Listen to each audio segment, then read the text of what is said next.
حرفيا الدنيا مقلوبة في مصر بعد منشور بيؤكد هروب الفنانة وفاء عامر خارج البلاد، وأن هبة أرملة لاعب الزمالك الراحل شيكا اختفت بعد ما قفلت حساباتها على مواقع التواصل الاجتماعي.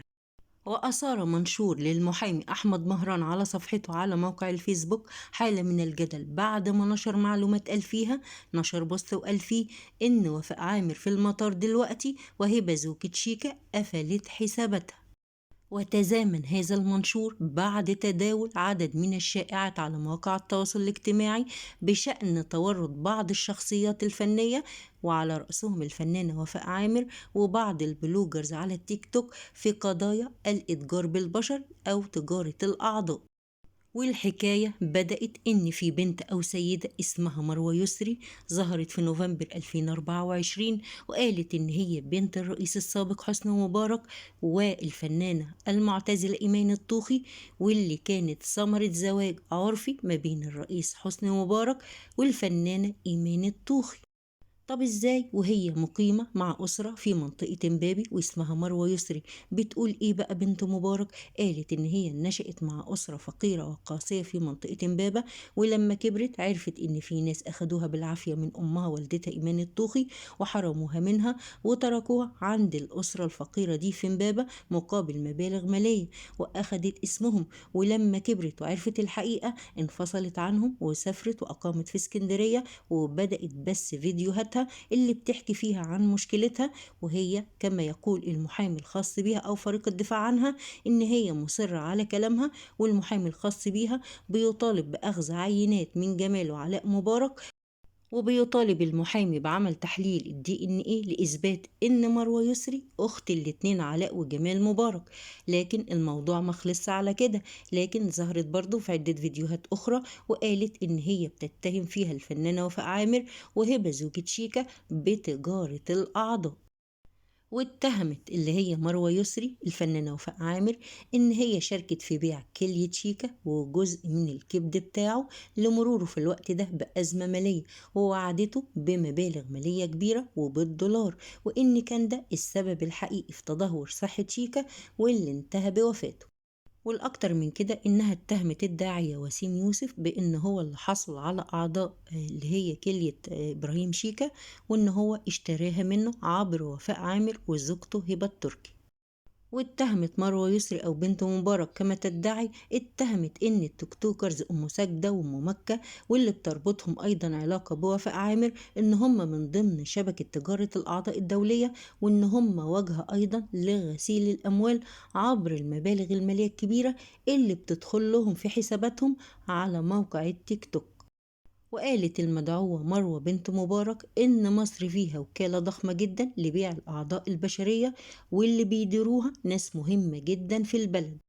وقالت إن من ضمنهم وفاء عامر واللي بيساعدها أم مكة وأم ساجدة. وقالت اسم سيدة اسمها ليلى الشبح، هي سيدة كانت متزوجة من فنان مشهور وبتطلع على التيك توك أحيانا، بس هي اشتهرت فجأة على إنها سيدة أعمال وإن هي واصلة ومحدش يعرف أصلا هي جت منين.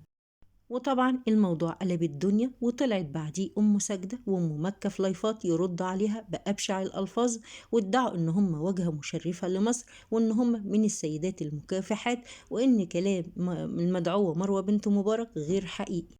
وتقدم عدد من المحاميين يبلغ عددهم 32 محامي ببلاغات ضد كل من وفاء عامر وأم مكة وأم ساجدة وسلمى الرحالة وهبة أرملة شيكا وسوزي الأردنية وشاكر وهو ضابط مفصول وليلى الشبح ومنار اللي هي ميك اب ارتست، وواحد اسمه مداهم عاطل. مش عارفة يعني ايه مداهم عاطل دي، انا مش فاهمة بس هو مكتوب كده. وبعد القبض على ام مكة وزوجها وام ساجدة، قفلت هبة تركي أرملة شيكا حسابها على الفيسبوك واختفت من غير اي مبرر، وبيقولوا ان وفاء عامر سافرت خارج البلاد. وبسؤال مروة يسري أو المدعوة بنت مبارك مين اللي بيقولك على المعلومات المهمة دي أو بتستمد معلوماتك منين، قالت في واحد بيكلمني على الواتس اسمه إكس أو الصندوق الأسود وبيبعت لها المعلومات دي.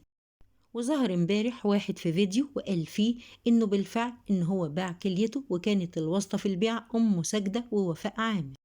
واللي أثار الجدل أكثر وأكثر هو التداول فيديو لإبراهيم شيكا لاعب الزمالك السابق وهو بيصور نفسه بلبس العمليات وبيقول: يا جماعة أنا داخل دلوقتي غرفة العمليات هعمل عملية، يا ريت تدعولي دعواتكم. وصور اللوحة المكتوب عليها اسم الدكتور وهو أشرف أمين دكتور جهاز هضمي، وده اللي هيعمل العملية. بعد كده وللأمانة ظهر هذا الدكتور اللي هو الدكتور أشرف أمين دكتور الجهاز الهضمي وقال: أنا ما عملتش عملية للاعب الزمالك إبراهيم شيكا، أنا كنت بعمل له منظار، أنا مش طبيب جراح ولا حاجة وما بجريش أي جراحات، أنا عملت له منظار لأن كان عنده نزيف شرجي حاد، وأنا مش جراح ولا دكتور كلى زي الناس ما بتقول، أنا ما عملتلوش عملية ولا استأصلت له كلى ولا فص من الكبد ولا الكلام ده لأني أنا مش جراح. وقال: أنا عملت له منظار بس، والمنظار كشف إنه في سرطان شرس موجود في منطقة المستقيم. وبعد كده خضع إبراهيم شيكا للعلاج بالكيماوي إلى أن توفاه الله. المضحك بقى في الموضوع ده كله إن أم مكة لما تم القبض عليها المرة الأولانية جه زوجها علشان يساندها ويدعمها ويقول: يا جماعة في إيه، ما عملتش حاجة. فقالوا له: هات بطاقتك. إما كشفوا على بطاقته لقوا إن عليه حكم غيابي ولم ينفذ، فتم إلقاء القبض عليه لتنفيذ هذا الحكم. طبعا الموضوع كبير ومقلق وبدأ ياخد منحنى خطر وبدأت تبقى قضية رأي عام. الناس كلها عايزة تعرف الحقيقة، هل وفاء عامر وشبكة البلوجرز اللي موجودين وبيشتغلوا على التيك توك اللي هي الأسماء المعروفة دي هل فعلا هم أعضاء في شبكة لتجارة الأعضاء وغسيل الأموال؟ ده اللي هتوضحه التحقيقات في الأيام اللي جاية.